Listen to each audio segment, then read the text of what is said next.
Bonjour à tous, donc aujourd'hui nous sommes le 27 mai 2016 et je récolte des prêles.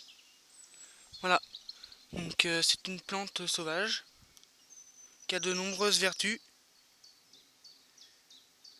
Donc je vais l'utiliser comme paillis et je vais faire du purin avec. Voilà, donc elle contient de la silice. Donc c'est ça qui en fait évite le mildiou et l'odium, la cloque du péché. Voilà, donc je ne sais pas toutes les maladies. Voilà, donc j'en ai récolté pas mal là, mais bon, c'est pas assez. Donc je vais mettre ça au pied des tomates et des concombres. Donc je vais enlever la paille et puis je vais la remplacer par de la prêle. Donc il y a la prêle sauvage, prêle des champs pardon, et la prêle des marais. Donc la prêle des marais est plutôt toxique. Hein, donc voilà. Vaut mieux pas la manger. Celle-ci elle se mange, mais elle se mange. Donc là j'ai pas de d'exemple. On mange plutôt les parties génitales en fait de la plante. Voilà. Donc je vais en récolter beaucoup. Hein, et à tout de suite. Et c'est une plante très envahissante. Voilà. Donc comme vous voyez là, il y a le chemin qui est là. Un talus. Et puis là il y a de la prêle qui pousse.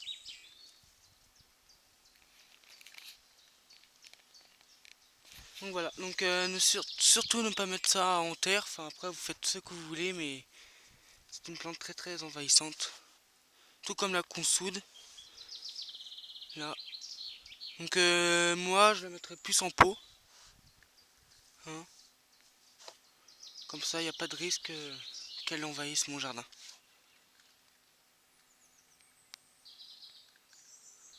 Donc il y en a là aussi. Ici aussi. Je sais pas si vous voyez très bien parce qu'aujourd'hui il fait beau et beaucoup de soleil. Donc, il y en a partout. Là aussi.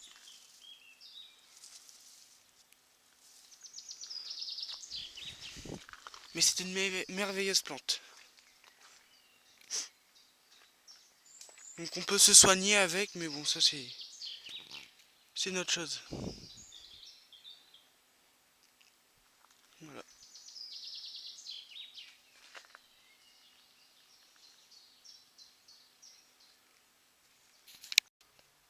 Donc alors, pour le purin, vous aurez besoin d'1 kilo de prêle. Voilà. Donc là je suis à 1 kilo. Donc on voit bien la prêle. Hein. Voilà. Donc il m'en reste ici. Et là. Donc finalement j'ai pas mal de prêle quand même. Donc alors pour le purin, vous aurez besoin de prêle bien sûr, bah oui. D'1 kilo. Donc c'est 1 kilo de prêle pour 10 litres d'eau. Moi ce que je vais faire, c'est que je vais prendre cette bassine là, puis je vais mettre une bâche dans le fond, ce qu'elle est trouée, et puis je vais mettre de l'eau et puis les prêles. Donc voilà, donc je vais faire ça. Là tout de suite. Donc de préférence, mettez de l'eau de pluie, hein, parce que c'est de l'eau qui est saine. Donc surtout pas d'eau du robinet, car elle est un peu chlorée. Et votre bac doit être en plastique et non pas ou en bois et non pas en métal. Voilà. Donc voilà. Donc là ouais, je suis en train de remplir le bac là d'eau. Voilà. Donc cuve 2000 litres. Donc là c'est des bidons de 5 litres. Donc j'ai déjà mis un bidon de 5 litres dedans le bac où je vais mettre les prêles. Voilà. Donc ça c'est d'eau de pluie. Hein. Et du coup, il me reste beaucoup de prêles. Du coup, je vais enlever la paille qui est dans ma serre entre les tomates là. Et je vais la remplacer par des prêles. Voilà. Du coup, en se décomposant, la prêle va donner de la silice. Enfin, non, des aliments quoi, aux plants de tomates.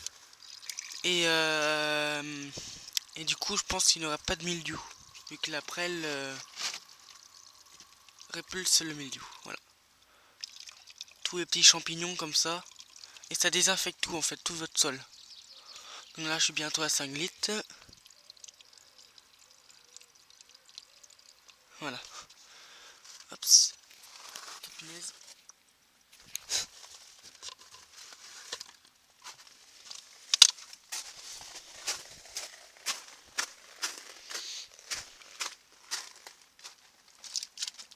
Là j'ai 10 litres d'eau. Maintenant je vais pouvoir mettre mes prêles.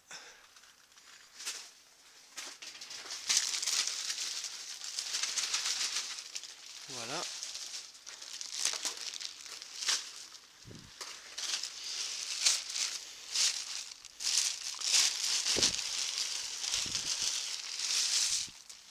Les belles prêles. Donc avant de les mettre dans l'eau, on va les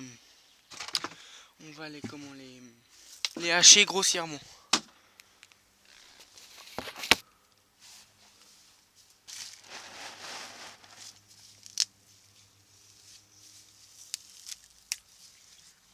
Comme ceci.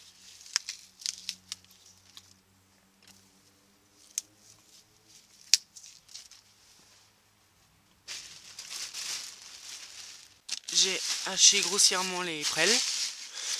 Maintenant, il suffit de touiller un peu tous les jours. 2 fois par jour, moi je fais. Avec un bâton en bois, hein, pareil, en bois ou en plastique. Toujours mieux. Donc là, je vais faire à la main. Donc 10 litres d'eau pour 1 kg de prêle.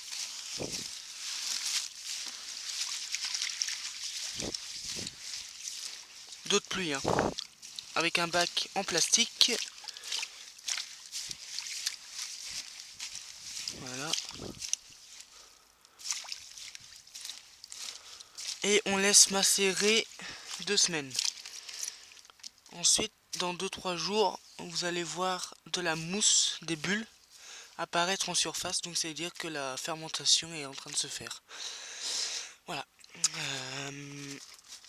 Et votre purin est prêt que s'il n'y a plus de bulles. Donc ça peut être très long.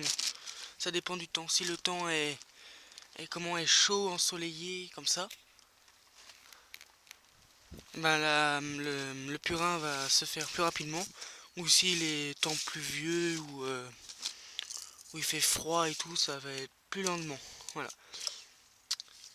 Donc voilà, c'est tout. Placez par contre votre contenant en plastique à l'ombre. Voilà. Et à l'abri du soleil. Et sinon, c'est tout. Voilà. Faut être patient. Donc j'ai fini de mettre la prêle au pied des tomates. Voilà. Donc ça remplace la paille. Et la prêle, elle est très riche en silice. Voilà. Donc c'est une superbe plante. Et on peut la mettre aussi sur les arbres fruitiers, pardon, contre les maladies quoi, des arbres fruitiers. Des tomates aussi. Voilà. Donc voilà. Il ne reste plus qu'à attendre qu'elle se décompose.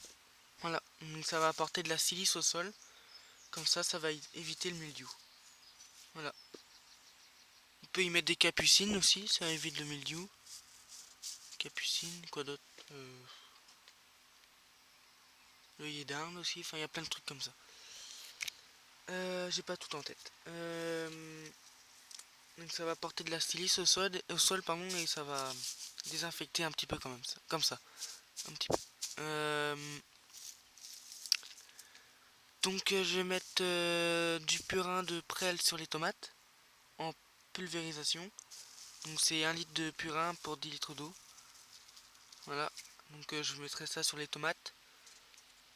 Beau plant de tomates. Sur les tomates, les courgettes aussi, Condylobium. Puis mon prunier. Voilà, parce qu'il est malade. Regardez. Oups. Alors, où il y a une feuille malade?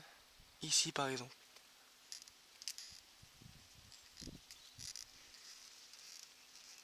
Yes. Est-ce qu'il y a mieux?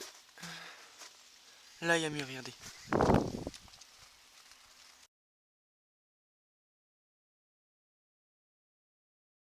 Enfin, bref, il est atteint d'une maladie. Le mildiou, je pense. Voilà, les petites prunes.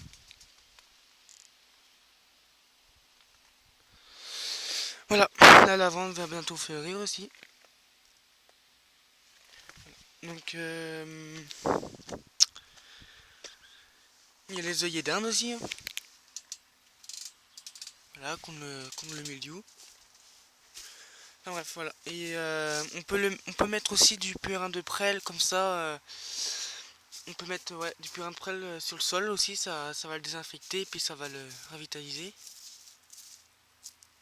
Voilà. Enfin bref, c'est très bon. C'est une merveilleuse plante. C'est la première fois que je l'utilise. Mais je me suis renseigné et puis apparemment tout le monde est content de cette plante. Donc quand je le dis, hein, ne mettez pas cette plante là en pleine terre. Enfin, faites ce que vous voulez, mais moi je la mettrai pas en pleine terre. Je la mettrai plus en pot. Et à l'abri du soleil et à l'humidité. Voilà.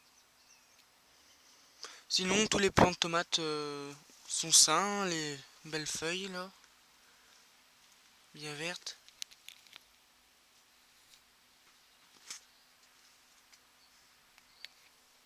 Donc pas de présence de mildiou, rien.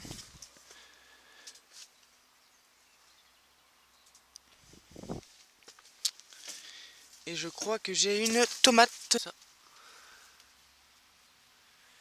Donc ça c'est une tomate hybride hein, que j'ai acheté, hein. Tomate fournaise F1, tu vois. Hop, ça, petite fleur et petite tomate. Là aussi. Et là aussi. Voilà. Là aussi plein de tomates. Voilà, tomate cerise là.